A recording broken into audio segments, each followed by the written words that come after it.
안녕하세요 여러분, 반갑습니다. 오늘은 여러분들과 함께 삶을 변화시키는 성경 연구 15가 관찰을 위한 성경 읽기 6번째 우리 목적을 이해하면서 읽기를 하도록 하겠습니다. 우리 지금 계속해서 성경 관찰하는 법을 배우고 있는데요. 관찰하는 것은 성경 안에 어떤 내용들이 있는지 우리가 쭉 이해하는 것들입니다. 그 중에 하나가 목적을 이해하면서 읽기, 오늘 그걸 배울 건데요. 특히 우리 하워드 핸드릭스 박사님이 이것을 위해서 우리가 문법적 구조와 문학적 구조를 설명했습니다. 그런데 이것은 여러분들이 책을 읽어보시면 다 이해할 수 있기 때문에 오늘 여러분과 함께 할 것은요, 159페이지의 구조의 법칙이에요. 그러니까 이게 문장이 모여서 단락이 되는데 그 단락이 어떤 구조로 되느냐, 구조도 여러 가지 특징들이 있거든요. 그래서 여러분들이 구조를 이해하게 되면 성경 이해하는데 훨씬 더 도움이 됩니다. 먼저 우리가 알게 것은 원인과 결과입니다. 그러니까 원인이 있고 결과가 있다. 이것이 이제 단락에 나와 있다는 거죠. 로마서 1장 21절, 23절, 25절이 대표적입니다. 사람들은 하나님을 알면서도 하나님을 영화롭게 해드리기는 그러나 감사를 드리는커녕 오히려 생각이 허망해져서 지각이 없는 마음이 어두워졌다. 사람들이 스스로 지혜겠다 주장하지만 실상 어리석은 사람이 되어졌다. 그러니까 사람들이 죄로 인해서 어리석고 지각, 분별력이 없게 되어졌다는 겁니다. 그리고 나서 이것이 원인이고 23절의 결과가 나옵니다. 결과가 무엇이냐? 그들은 섞지 않은 하나님의 영광을 섞어 없어질 사람이나 새나 네발 짐승, 기어다니는 동물의 형상으로 바꿔놓았다. 사람들은 하나님의 진리를 거짓으로 바꾸고 창조 대신 피조물을 숭배하고 숨겼다. 사람들이 어리석고 분별을 잃어버렸기 때문에 무엇이 진짜 신인지 모르고 우상을 하는 대신 섬기게 되어졌다. 결과죠. 이것이 이제 로마서 1장 24절에서 32절도 쭉 나와 있습니다. 24절이 이제 원인인데요. 하나님께서는 사람들의 마음에 욕중대로 하도록 더러움에 내버려 두시니 서로 마음을 욕되하였다. 그러니까 인간 안에 죄성이 있는데 하나님께서 죄성을 억제하면 그나마 우리가 죄를 짓지 않게 되는데 하나님께서 그냥 너희가 원하는 대로 한번 해봐 라고 했었기 때문에 그 결과로 26절부터 나오죠. 여자들은 남자와 바른 관계를 바라지 못한 관계를 바꾸고 또한 남자들도 이와 같이 여자와 바른 관계를 버리고 서로 욕정에 불탔으며 남자와 남자와 더불어 부끄러운 짓을 하게 되었다. 이게 동성애가 나오는 겁니다. 그러니까 하나님께서 몰려주고 있는 이성애인데 우리 마음의 죄성으로 말미암아 비정상적인 성적 욕구가 나왔는데 그 중에 하나가 무엇이냐? 동성애라는 것입니다. 그래서 이것을 우리가 하나님께서 그냥 가만히 두니까 사람들이 그런 욕구를 따서 맞게 이런 것들을 하게 된다는 거죠. 그러니까 이게 또 원인과 결과입니다. 네, 그리고 로마서 1장 28에서 32절도 사실은 원인과 결과예요. 그러니까 계속 나오고 있습니다. 자, 우리가 보게 되면 28절에 사람들이 하나님 인정하기 싫어하므로 하나님께서 사람들의 타락한 마음자리에 내버려 두셔서 해서는 안 될 일을 하겠도록 놓아두었습니다. 이것이 28절 원인이고요. 29절부터 쭉 나옵니다. 그는 결과예요. 사람들은 온갖 불의와 악행과 탐욕과 악의로 가득 차 있으며 시기, 살이, 분쟁, 사기, 적의로 가득 차 있다. 이 또 죄성을 하나님께서 그냥 내두니까 우리에게 나온 것들은 뭐가 나오냐? 죄밖에 없다는 것이죠. 이런 것들이 다 뭐냐면 원인과 결과. 사도행전 11장 19에서 21절 같은 경우도 박해로 말미암아 이 교회가 흩어져서 복음을 전파하게 됐다. 이게 예수님께서 분명히 제자들에게 땅까지 복음을 전가하는데 제자들이 흩어지지 않고 계속 유대에만 있었거든요. 그러니까 성령께서 교회를 박해하게 되고 박해하니까 박해를 피해서 성들이 피하게 되고 피하다 보니 어쩔 수 없이 다른 지역에 가서 만나는 사람들에게 복음을 전하게 됐다. 그러니까 원인과 결과가 나오게 됩니다. 두 번째는요, 비교예요. 비교는 뭐냐면 둘 또는 그 이상의 비슷한 것들이나 닮은 것을 늘어놓은 것들입니다. 그래서 우리가 시편 1편 3, 4절 보게 되면 가장 대표적인데 그는 시냇가에 심은 나무가 철따라 열매를 맺으면 그 잎이 시들지 아니하는 같이 하는 일마다 다 잘 될 것이다. 그러나 악인은 그렇지 않다. 한낮 바람에 흩날리는 쭉정이 같다. 여기서 보게 되면요, 악인과 복 있는 사람의 두 사람 나옵니다. 이번에 사실은 이제 대조도 되고 비교도 되는데요. 비교는 왜 비교냐면 둘 다 남은 잎을 가지고 비유로 설명하고 있기 때문입니다. 그래서 복 있는 사람은 시냇가에 심은 나무처럼 시냇가에 심으니까 물이 계속 들어오고 물이 계속 들어오니까 나무가 물을 먹고 계속 푸른 열매를 맺고 나무가 푸른 잎을 맺게 되고 시들지 않게 되는 거죠. 반대로 악인들은 바람에 흩나는 쭉정이 같다. 그러니까 먹지 못하니까 마르게 되니까 나무가 이렇게 잎이 떨어지고 그러니까 바람 불면 다 날아가는 쭉정이 되는 거죠. 그래서 이게 둘 개 비교 비슷한 것들이죠. 이게 남은 잎을 통해서 비유를 하고 있습니다. 이런 것들이 또 이제 요한복음 3장 3절, 5절, 8절, 12절, 14에서 15절 쭉 읽어보면 예수님께서 말씀하시는데 예수님께서 니고데모에게 이제 거듭남에 대해서 말씀하시죠. 자, 3절 보게 되면 예수께서 말씀하시기를 누구든지 다시 나지 않으면 하나님의 나라를 볼 수 없다. 5절에 예수께서 말씀하시는데 물과 성령으로 나지 않으면 하나님의 나라를 잘 수 없다. 8절에 성령으로 태어난 사람은 다 이와 같다. 12절에 하늘의 일을 말하며, 그 다음에 14절에 인자도 덜려야 된다. 15절에 그를 믿는 사람마다 영생을 얻게 하라는 것이다. 이게 다시 태어나는 것, 그 다음에 영생을 얻는 것, 그리고 성령으로 태어나는 것, 물과 성령을 거듭나는 것, 하나님의 일, 이것이 다 뭐냐면 같은 구원과 관련되어 있는 것들, 비슷한 것들을 묶어서 계속 설명하고 있는 것이죠. 그리고 이제 3번, 세 번째 볼 것은 뭐냐면 대조입니다. 대조는 뭐냐면 둘 또는 그 이상의 상반되거나 전혀 다른 것들을 넣어놓는 것입니다.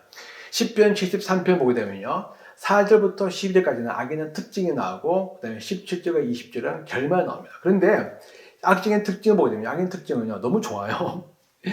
자, 그들은 죽을 때도 고통이 없으며, 몸은 멀쩡하고 윤기가 흐른다. 사람들이 흔히 당하는 고통이 그들에게 없으며, 재앙도 그들에게는 아예 가까이 오지도 않고, 오만은 그들의 목걸이요, 폭력 그들의 나들이 옷이다. 그러니까 오만하고 폭력을 가득한 삶을 사는데 재앙도 없고 그냥 어려움도 없다는 겁니다. 그들은 피둥피둥 살이 쪄서 거만하게 눈을 뜨고 다니며 마음에 헛된 상상 가득하며 남을 비웃으며 악의 찬발을 하고 거만 없어 포곤하고 입으로 하늘을 비방하고 혀로는 땅을 휩쓰고 다니며 12절 보게 되면 놀랍게도 그들은 모두 악인인데도 신세가 언제나 편하고 재산 늘어만하거나, 그러니까 죄를 짓고 사는 악인인데 세상적으로 너무 잘 되는 겁니다. 너무 잘 되고 그냥 어려움도 없고 고통도 없고 사는 거 보니까 이 의인이 너무 화가 나고 속이 상하는 거죠.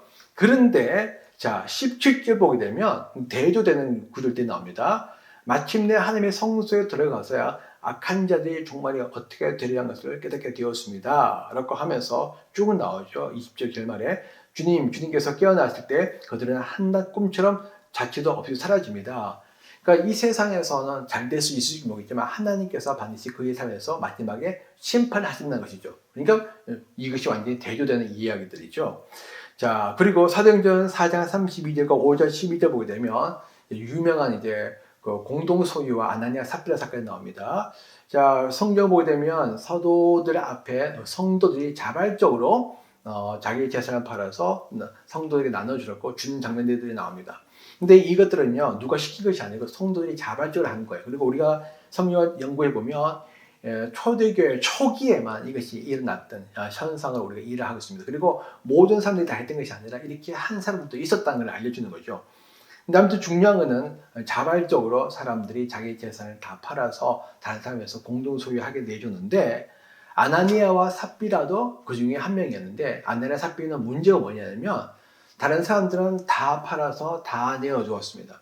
아나니아 삽비는 그렇지 않고 숨겼습니다. 적당히 팔고 적당히 숨겨놓고 적당히 내면서 마치 모든 것을 다 내는 것처럼 자기에게 사도 베드로에게 보여줬다는 것이죠. 그러니까 앞에 나온 사람과 아나니아 삽비라는 완전히 다른 두 모습을 보여줍니다. 그렇죠? 갈라디아서 5장 19에서 23절도 마찬가지입니다. 육체의 행실과 성령의 행실이 나타납니다.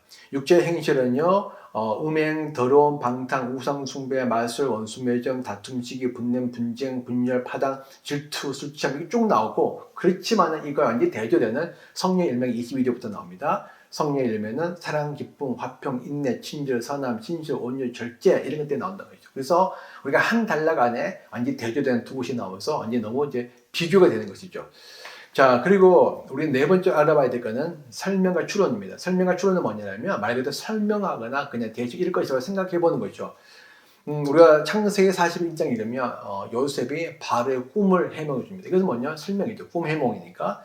다니엘서 2장이라든지 그렇죠? 다니엘서 7장에서 9장 이런 것들은 다 뭐냐면 다니엘이 너부갓네살 왕의 꿈을 해몽해 주고 아니면 다니엘이 자기가 본 환상을 천사가 와서 설명을 쭉 해줍니다. 그것이 이제 다니엘서 7장에서 9장까지 특별히 마지막 때에 일어날 종말에 관련되는 환상인데, 다니엘이 환상을 봤지만 이게 뭔지 모르고 있으니까 천사가 와서 쭉 설명해 주죠. 이건 뭐 다 설명입니다. 우리 유명한 이제 마가복음 4장 4장 2에서 20절 읽으면요. 10분자의 비유도 나옵니다.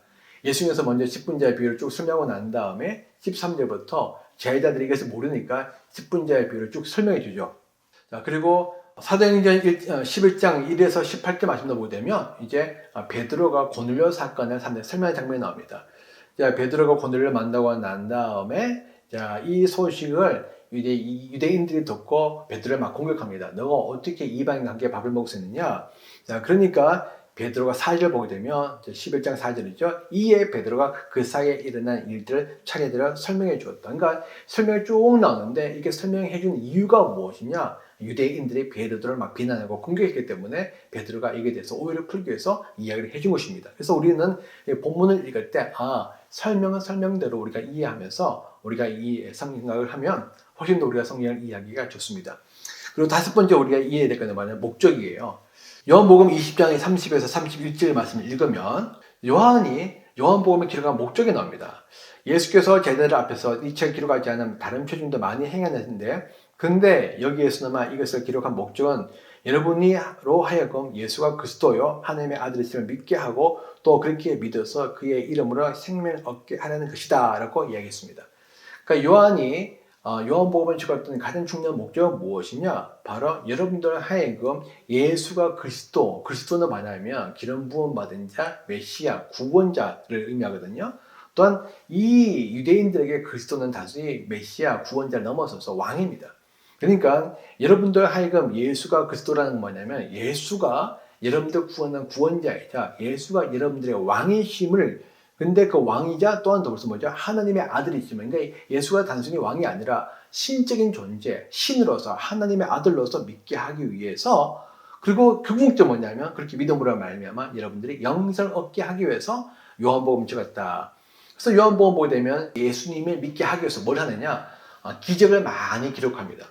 요한복음이 다른 성경에 비해서 기적을 많이 기록했는데 기적을 많이 기록한 이유가 뭐냐면 그 기적을 통해서 예수님이 그리스도요 예수님이 하나님의 아들이심을 믿게 하고 궁극적으로는 그 믿음을 통해서 영생을 얻게 하기 위해서 기록을 했다는 것이죠. 그래서 우리가 요한복음을 읽을 때는 모든 내용들이 다 요한이 의도적으로 기적들을 통해서 우리로 하여금 예수를 믿고 구원을 얻게 하기 위해서 기록했다는 사실을 염두에 두고 성경을 읽으시면 좋습니다.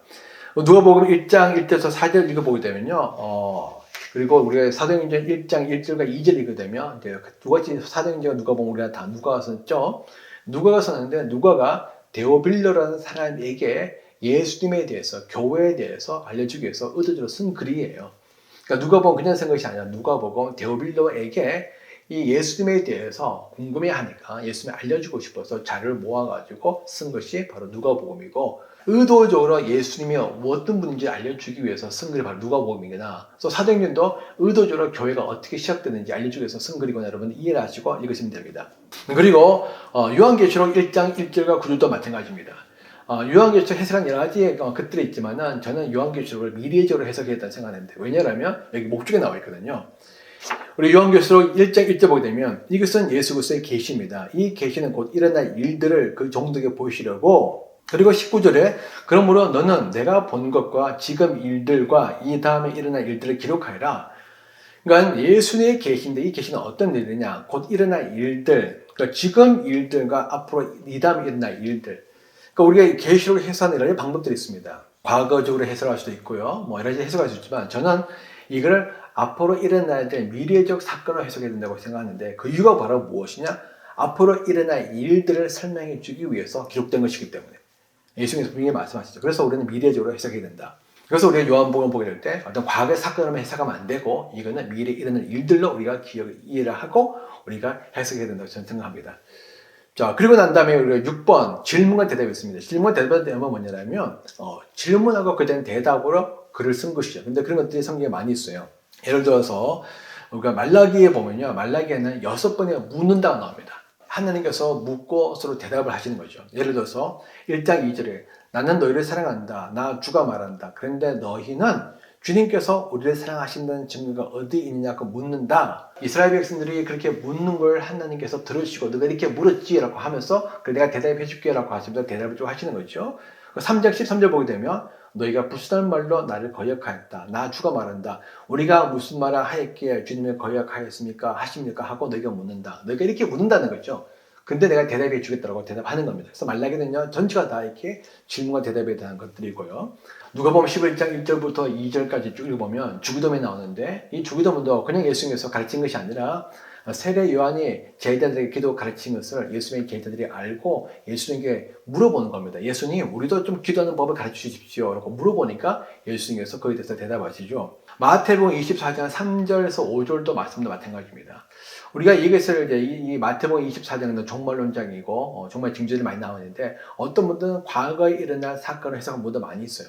그렇지만 저는 그렇게 생각하지 않습니다. 왜냐 그러면 여기서 이렇게 얘기하고 있죠. 예수께서 올리브산에 앉아 계실 때 제자들이 따로 그에게 다가와서 물었다. 언제 일어나겠습니까? 이 일이 언제 일어나냐면 이제 예루살렘 성전이 무너지는 것을 의미합니다. 선생님께서 다시 오실 때 세상 끝날에 어떤 징조가 있겠습니까? 우리에게 말씀해 주십시오.